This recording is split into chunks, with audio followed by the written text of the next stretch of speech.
to the MIL Corporation's virtual event here at the PDT this year. We're happy that you all can join us from home, and hopefully some of you all are coming out here afterwards for the in-person event. But I want to introduce myself. My name is Paul Marshall. I'm one of the vice presidents here at MIL. Just if you don't know much about MIL, we've been around for about 40 years, 41 years, and we support the government primarily with financial management, financial systems, IT, engineering, and cybersecurity. So, and I think the AGA, this PDT has been going great. A lot of great subjects that I'm really interested in. A lot of artificial intelligence and RPA and good leadership ones as well. It's just AGA always puts on a great presentations here. So also I want to give you a little information here what we're going to be doing today. So we're going to start off with some cigar rolling demonstrations here, and I'll introduce our cigar roller in 1 second. And then we're also going to go after that to a mixology discussion where we'll show you our signature drink for today, and it's Nashville based, as you know the conference was planned to be in Nashville this year. But we'll have somebody show you how to make your own drink at home there, or again come out and join us. And yeah, so that should be fun. So I'm looking forward to it here on the lovely rooftop, and I think we're going to go ahead and get going with our demonstration here. So let me introduce everybody to Socrates. Come on over here. Good afternoon, ladies and gentlemen. Make a little adjustment here, guys. Wonderful. Okay. Loud. Yes, Wonderful. Thank you for having us here today. What I'm going to be showing you is how to put the wrapper on the final ring, or if you would call it, what we call the burro, a Dominican cigar. These are cigars that are made in my country, in the Dominican Republic, at our farm.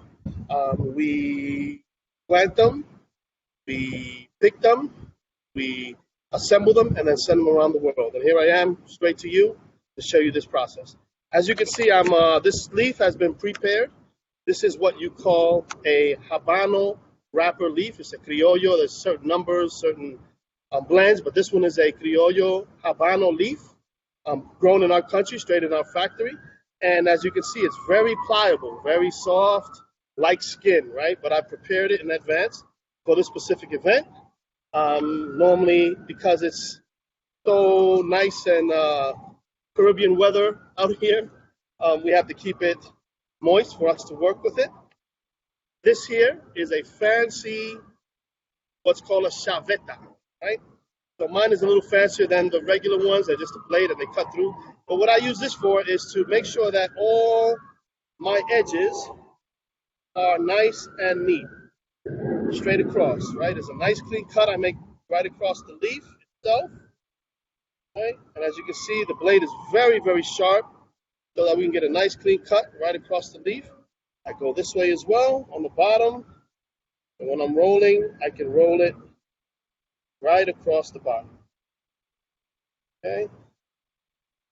And the wind is helping us a bit to let it fly all over the place, but we will get there in a second. Okay, now this leaf is ready to roll. Apologize here. Let me get this leaf ready. Now, as you can see it a little closer, this is what we call the veins of the actual leaf. So the veins normally go inside the cigar. This here, hopefully you can see that, is our frame. This mold is what molds the type of cigar it is. What you're seeing here is a doble corona size cigar, and that's what this frame is, a doble corona size frame. So I will take the cigar. This piece has taken about 4 or 5 weeks for it to get to this mold, right? It starts off with leaves. We take it, we blend it, we mold it, and then it gets to this point. I apologize for the wind blowing there. Hopefully you can see my hands. Let me move this slightly over. What we will do here is we're going to start rolling the cigar across the leaf itself. I'm sorry, the leaf across the cigar. So now I'm just stretching out the soft skin, right? Soft skin. If it wasn't moist, I wouldn't be able to do this. It would just crack all over the place, and I apologize, the wind is not helping here. Try to get a hold of that there. Okay, so hopefully you can see my fingers I'm just stretching out the leaf to the cigar. It's taking its form around the cigar itself. Okay, now I'm taking what we call, and this is an all-natural cigar, 100% hand-rolled premium Dominican cigar. This here prevents the cigar from unraveling, right? So this piece right here is our glue. So as I put my glue on there, I start to assemble the final touches of the cigar. I'll take my chaveta and I'll form the last part of the cigar itself. This little piece is very important, and you'll see why later. Hopefully I can save it there. Now I'm forming the last part, the top of my cigar. Hopefully you can see my hands there. Now I'm just going across the top and just making sure that the cigar stays nice and wrapped here. Bring it across my fingers. Okay, I'm going to cut that piece off. Okay.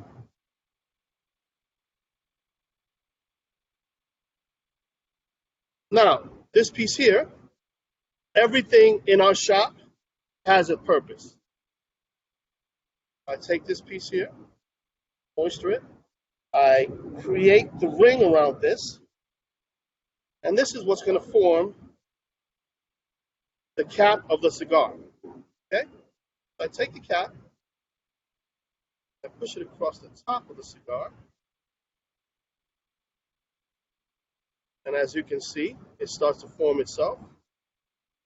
And this is the part that when you start to smoke your cigar, you cut. That's the piece that you cut. So my cigar is pretty much rounded. I'm going to form it here a little bit. I have this piece here, which is the cutter, already preset to the size that I wanted to cut. Gotta be careful here a little bit. I'm gonna place the cigar in there, and then it cuts the cigar. I roll it in there for balance. As I said, it gets very wet, and under other circumstances, it does stay and stick, but it is breezy out here, so I apologize. And we'll do the best we can to keep it on there. And there you go. Then you smoke the cigar. Any questions? Am I fielding any questions at this point, or? Well, that was pretty much rolling a Habano Doble Corona Cala cigar. Thank you. Great. Well, thank you, Socrates. All right. Well, now we're going to move into the mixology portion. So with that, we're going to introduce Chris, and let's roll Chris. Hi, my name is Chris with Uncle Nearest Premium Whiskey, the world's most awarded whiskey brand in 2019, 2020, and we are on target, yes, to do it again in 2021. Uncle Nearest himself is the first African-American master distiller on record in the United States, and he is also credited now with being the very first master distiller in the history of Jack Daniel's as a brand. For he was a slave who taught Jack Daniel how to make whiskey, and credit is being given where credit is due. All right, so what I've done for you this evening is create a cocktail paying homage to the father of modern accounting. His name is Paolo Pacioli. Paolo Pacioli is not only known for that, he is also equally known for his relationship with Leonardo da Vinci. And historically, he was basically Leonardo's wingman. Really fun story. Highly encourage you to go down that rabbit hole. I know I had fun with it. Okay, so the cocktail itself, double entry, is paying homage to this man and his Italian lineage. The only component that's in this cocktail that is not Italian in origin is our 7-year-old small batch whiskey. All right, so 1884, anytime you see these numbers on our label, always historically significant. So 1884 is the last year on record he made whiskey for Jack before he retired. Okay, so you're going to see several tools that I'm using throughout this. I'll explain as I go. This one is called a jigger. So this is a Japanese style jigger, ergonomically sound, and all of the measurements are labeled clearly inside. So with this cocktail itself, before we go into it, we want to go ahead and ice down the glass.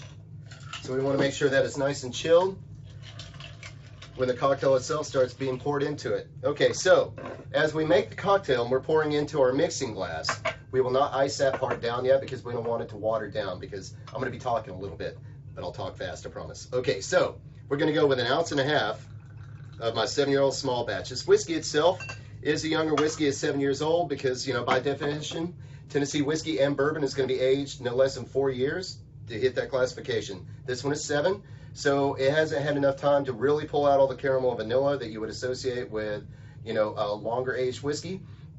So this one is going to have some more citrus and floral notes. Plays well with these other components. The first one we're going to talk about out of Italy is called Aperol, Aperitivo. So Aperol itself is an aperitif. So aperitifs are by design supposed to entice and whet the palate, whet the appetite.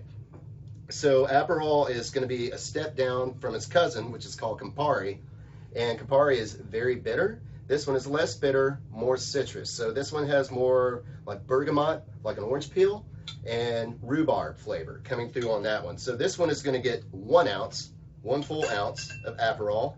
So it's going to change the color up a little bit. So you already have some citrus notes coming out of the whiskey that are emboldened by this one.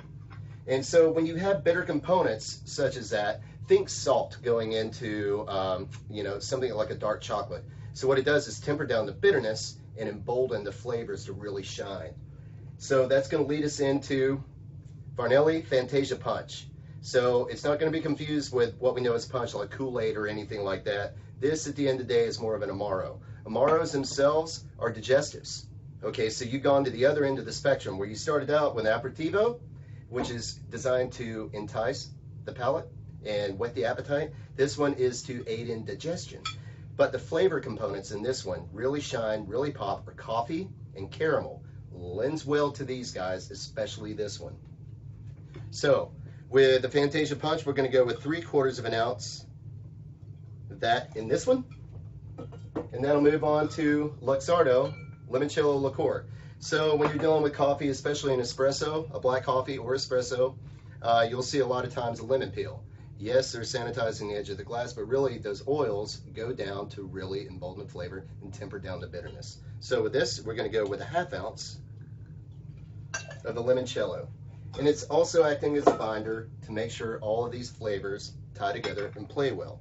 Okay, so we're almost there, almost home. So we're going to go ahead and ice down the mixing glass. I'm going to give it a nice stir. So got my little handy bar spoon. We're going to stir it for about 15-20 seconds.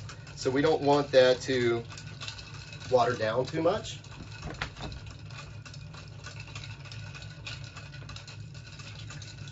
All right. So the coupe glass, which historically is for sparkling wine, champagne. Champagne is French, so it has to be coming out as Champagne region of France. The Spaniards have their own definition. It's called cava. And then with the Italians, referred to as Prosecco. So that is their sparkling wine. And what I've done is bring together all of these other components. Oh, this is a Luxardo cherry, by the way. Really deep pitted cherry flavor, really complex. And I wanted to get some of that juice at the bottom. So when we pour this cocktail directly in, it's going to cascade upwards. Change the complexities and the flavor of the cocktail itself. And then also over here, going back to the sparkling, instead of just standard Prosecco, I wanted to lend a little effervescence, but specifically I'm using rosé in this, sparkling rosé. So you're going to get the ripe berry. Specifically, this one has some nice raspberry notes, and a little bit of butter with effervescence, kind of zhuzh it up a little bit. Okay, so all of that is together, but then one final step. Instead of doing a peel itself, this is called a Y peeler. What I'm going to use is called a channel knife. So this one is going to give us a nice little pigtail, and also I'm going to more slowly peel directly over the cocktail itself.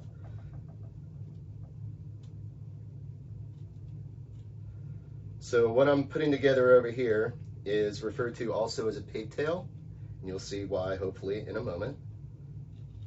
But with every stroke of this guy, the oils from the peel is going directly in there. So still playing along that theme of what we're doing with a lemon peel, small one, and espresso itself. But these all hold hands really well together. And then what I've done is create a little pigtail. It's going to go directly on the glass. So I hope you enjoy this at home. Again, it's referred to as double entry. I hope you enjoy, and it's been really special spending time with you. My name is Chris. Cheers.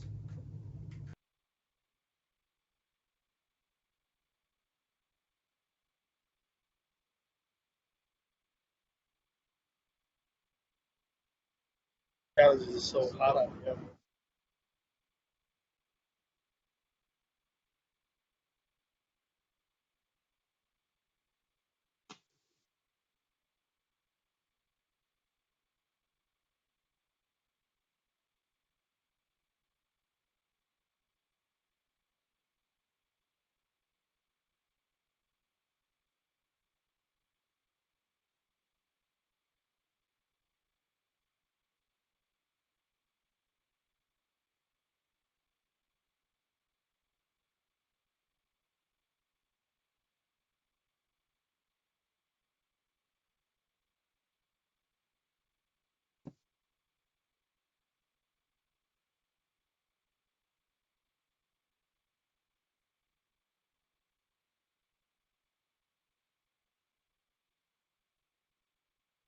Yep.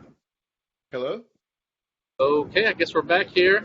So we do have a little Q&A here with Socrates. So why don't we start? What's that first question we got here? The flavor, right? Yeah, the first question was, where do cigar flavors come from? And that's a fantastic question because there are so many different types of, we don't call them flavors, but for the common everyday person, it is a flavor that they're tasting. And sometimes people say it's a wood note, a chocolate note, different notes in there. But most of the time, the reason why you taste different flavors on your palate or different, I guess, natural teas on your palate is because of the closest it is to the sun. So some cigars are sun grown, some are shade grown, right, under a shade. But there are some standard blends and some standard, what you guys would call flavors and we call strengths. The one that I did today is a Habano wrapper, which normally tends to be a medium to bold type of cigar, and it gets bolder as obviously the cigar gets closer to your mouth, because it starts to burn even more, right? So the more it burns, the stronger it gets, the stronger the smoke comes through the cigar, et cetera, et cetera. Then there is a Connecticut wrapper, which is a lot lighter, and that's what tells you that the cigar is a light cigar. So normally, starting folks that start out smoking would use the light cigar just to get the taste, to start enjoying the cigar. And as your palate evolves, you move into stronger fillers. Then there's, wrappers. Then there's another wrapper that's called the Maduro wrapper, and the Maduro wrapper is very strong. It's a stronger wrapper. You know you're going to have a strong cigar. The taste is going to be strong throughout the entire time. So it's a lot fuller, a lot more body in the cigar. And those are the three type of basic cigars. But eventually, if we have more time, we can get into a lot of the other flavored type of cigars, and those are all flavors that are infused into the cigar. So the stuff I just talked about are natural flavors, and that's pretty much where the flavors come. It's how close it is to the sun and where it's grown in the country and in the world. So that's how the flavors, I guess, what you would call flavors, go into the cigar.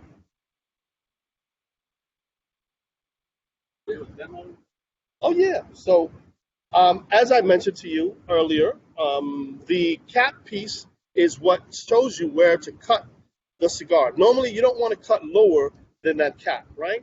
So let me make sure I have something.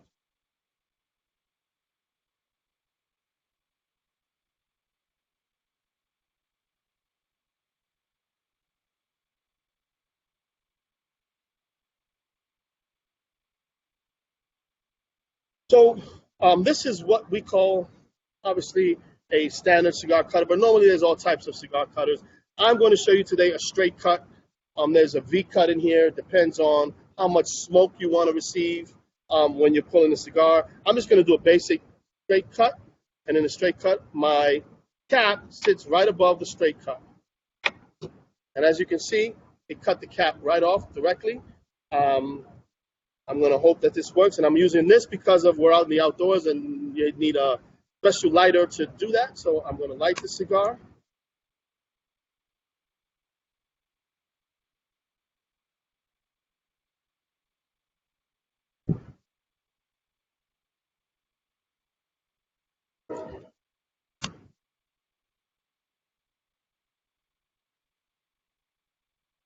having a little trouble lighting the cigar, but when you light the cigar, you normally need a torch kind of flame-proof, wind-proof kind of cigar. And as you're lighting your cigar, you're going to leave it slightly above the flame and turn the cigar so that you can get the flame and the cigar lit in the entirety of the bottom piece. And as that burns, it'll burn evenly all the way up if it's well constructed like ours is, and you'll have a great smoke.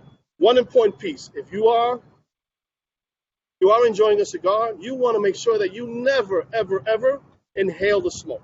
It is just in and out, because if you inhale the smoke, bad experience. It's not made to inhale. It's made to just puff, taste in your mouth, and then blow it right out. That's cigar 101. So I got a question for you. So tell us about the ashes. Why people always saying, the long ashes and all that kind of thing. What's that about? So we just referenced that. If the cigar is well made, well constructed, the leaves are whole, and they are normally pressed into the frame. As it burns, it will always burn in one state, and it'll stay. The ashes won't fall off. So that means that is a very well constructed cigar. A very well constructed cigar also, if you light the cigar halfway, it will always come back to its even state because of the way it's made. So that's what tells most folks how well a cigar is constructed. So that's what the ash piece is about. All right. Let's see. So actually, what makes a cigar, the Cuban are like famous for being so great. What makes a great cigar, and why do they have that fame, or is it, well deserved? I love it. The question to me is, I'm Dominican. I'm a Dominican cigar manufacturer. My family has been living off of this for many, many years in the Dominican Republic. If I was, folks ask me, what do you like better, a Cuban cigar or a Dominican cigar? And obviously, because I'm a Dominican, right, I say I enjoy the Dominican cigar. But, most seeds come from Cuba, right? People don't know that, but a lot of the seeds are in Cuba, and then they push them around the world, and that's how those are planted. So you asked me again, what's the best type of cigar out there? Obviously, 100% Dominican cigars, but Cuban cigars are fantastic as well. And so are Nicaraguan cigars, and so are, you can get cigars that are made around the world. There was cigars made in Maryland at one point. So definitely, cigars are a great pastime. Awesome. Okay, well, we're just gonna see if there's any more Q&A for our mixologist. Please put it in the chat there. We did get one request for the recipe, and we're definitely gonna send that out to you all. So look for that. So, do we have any further Q&As, or? Okay, well, I think it's time for the raffle. So as far as who won the raffle here, it is a Amazon card, I believe. That's right, $100, not bad. So the winner is Chase Trammell. I believe I'm pronouncing that right. So Chase will get that over to you, and congratulations. Oh, there's three. Oh, look at that. We got two more. How about that? We got 3 cards, even better. All right, so we also have Miss Tammy Johnson. All right, congrats, Tammy. And finally, Casey Waith. So Tammy, Casey, and Chase will all be getting a card in the mail. So congrats again. And I think with that, we're close to wrapping it up. Again, we thank you all for coming out. We're about to start the in-person event, smoke some of these cigars, and we hope you see you next year at the PDT, and hope we'll all see you in person. So again, thanks, MIL, and have a great day. Awesome, bro. Enjoyed that.